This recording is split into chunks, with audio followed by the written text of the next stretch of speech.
Je vais vous parler de la nouvelle Trinité, telle que je la conçois. Plus exactement de la vraie Trinité, la première Trinité. Elle est exposée essentiellement au début du chapitre 5 de la Genèse. Même si elle est plus ou moins reprise, vaguement évoquée au début du chapitre 1er, enfin, au cours du chapitre 1er et 2e de la Genèse. Parce que, vous savez, la chronologie, ça ne correspond pas forcément à l'ordre des chapitres. Nous avons une Trinité, et je dis Trinité au sens même chrétien du terme, parce que Jésus se dit le Fils de l'homme, le Fils d'Adam.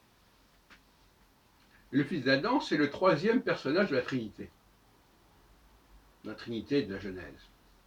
Il y a Dieu, il y a Adam, et il y a le Fils d'Adam, qui est Seth. Et qui est dit, alors je le répète de mémoire, le chapitre 5, que j'ai signalé d'ailleurs dans une présente vidéo, moins clair. Dieu fit Adam à son image, et Adam fit Seth à son image, à sa ressemblance, Bedmouto. Donc on a bien un système à 3 étages.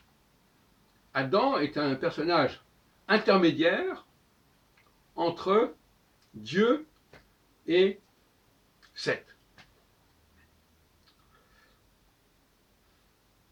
C'est-à-dire Seth, né dans des conditions qui se rapprochent quelque part de celles que l'on nous raconte pour Jésus. À la fin du chapitre 4 de la Genèse, donc juste avant, il est dit que Ève eut un enfant grâce en quelque sorte à Dieu.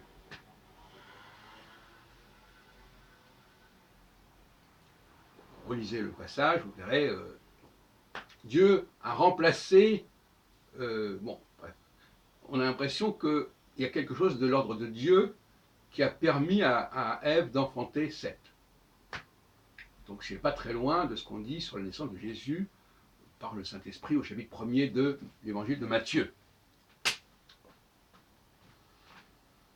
Donc là, nous avons la possibilité de resituer les choses et nous apercevoir que, au fond, la Trinité chrétienne, c'est une Trinité bancale.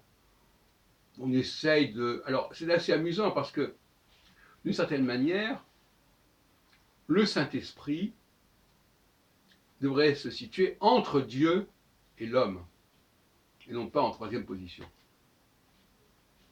Adam, c'est en quelque sorte le Saint-Esprit. Parce que c'est l'interface entre Dieu et l'homme. On le voit bien dans la Genèse, et en partant, ça se corrompt par la suite, avec la Trinité au sens des chrétiens. Je crois d'ailleurs qu'ils vont devoir la corriger, cette Trinité. Et donc, puisque Jésus se dit le Fils d'Adam, le Fils de l'homme, c'est bien qu'il se présente comme le troisième personnage de la Trinité. Ça va de soi. Et à ce titre-là, on peut le trouver, effectivement, dans le chapitre 7 de Daniel, comme étant le premier homme, en quelque sorte. Le premier homme ne serait pas Adam, serait Seth, et éventuellement Jésus, qui au fond est dans la même situation que Seth. Et d'ailleurs, il est dit, à la fin du chapitre 4, c'est à partir de la naissance de Seth que l'on va invoquer le nom de l'Éternel, le nom de Yahvé, exactement c'est le nom qui est employé. C'est intéressant parce que jusqu'à présent, on parlait de Elohim dans le Pentateuque, et puis là, on nous parle de Yahvé. On montre bien que là encore, il y a un décalage. C'est-à-dire que c'est bien Yahvé dont il s'agit, et on parle de Yahvé au chapitre 5, et non pas avant.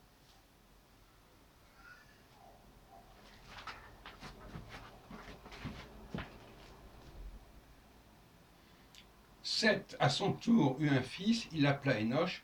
À ce moment-là, les gens commencèrent à appeler Yahvé. Donc finalement, c'est quand Seth a un fils qu'on appelle Yahvé. Et Enoch, c'est pas un nom complètement inintéressant, puisque Enoch, ça veut dire en hébreu l'homme. Et d'ailleurs, ça se retrouve en araméen, c'est la même racine, et Ansh qui veut dire l'homme. Donc, on a un système, alors là, on est à 4 niveaux, si on veut. On a un 4e niveau, si l'on veut. Bon. Mais le 3e niveau, c'est déjà l'incarnation pleine et entière, avec le Fils de l'homme, le Fils d'Adam, et qui débouche effectivement sur Yahvé. Mais ce qui est intéressant, c'est que c'est le nom de Yahvé qui apparaît au début du chapitre 5, et non pas le nom d'Élohim qui apparaissait dans les précédents chapitres, sous différentes formes, en tout cas, pour commencer par Bereshit bara, Elohim et Shamim et. Et puis alors, une petite incidente en passant, c'est vrai que le Pentateuque, le livre de Genèse commence par un Bet, Bereshit, mais Adam, ça commence par un Aleph, la première lettre de l'alphabet.